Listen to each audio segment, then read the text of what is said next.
সংযুক্ত আরব আমিরাতে বাংলাদেশিদের ভিসা নিষেধাজ্ঞার মিথ্যা খবরের বিষয়ে বাংলাদেশ দূতাবাস সম্প্রতি স্পষ্ট অবস্থান জানিয়েছে।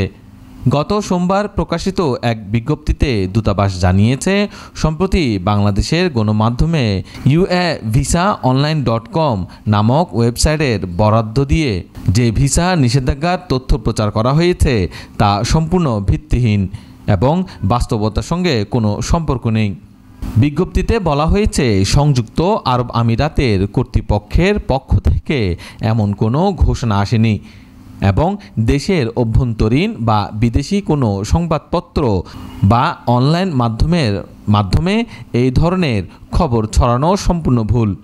দূতাবাসের অনুসন্ধানে দেখা গেছে, UAVisain.com ওয়েবসাইটটির নিবন্ধন ঠিকানা যুক্তরাজ্য ও যুক্তরাষ্ট্রে, যোগাযোগ নম্বর ভারতের হলেও ওয়েবসাইটে অফিস ঠিকানা দুবাইয়ে দেখানো হয়েছে, যা বাস্তবে কোনো অস্তিত্ব নেই। দূতাবাস আরও জানিয়েছে, ওই ওয়েবসাইটের বিরুদ্ধে গ্রাহকদের সঙ্গে আর্থিক প্রতারণার একাধিক অভিযোগ রয়েছে। এটি শুধু মিথ্যা সংবাদই ছড়াচ্ছে না, একই সঙ্গে বিভ্রান্তমূলক তথ্যের মাধ্যমে সাধারণ মানুষকে আর্থিক ক্ষতির ঝুঁকিতেও ফেলে।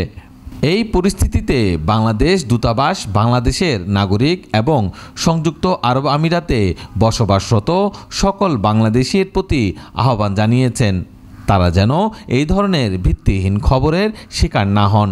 সতর্ক থাকার পাশাপাশি যে কোনো সরকারি বা সঠিক সূত্র থেকে পাওয়া তথ্যকেই বিশ্বাসযোগ্য হিসেবে গণ্য করতে হবে। দূতাবাসের এই উদ্যোগ একটি গুরুত্বপূর্ণ বার্তা দিয়েছে। মিথ্যা তথ্য এবং অনলাইন প্রতারণার বিরুদ্ধে প্রাতিষ্ঠানিক সতর্কতা অপরিহার্য, বিশেষ করে এমন গুরুত্বপূর্ণ বিষয় যেমন ভিসা ও প্রবাসী নাগরিকদের সুরক্ষা।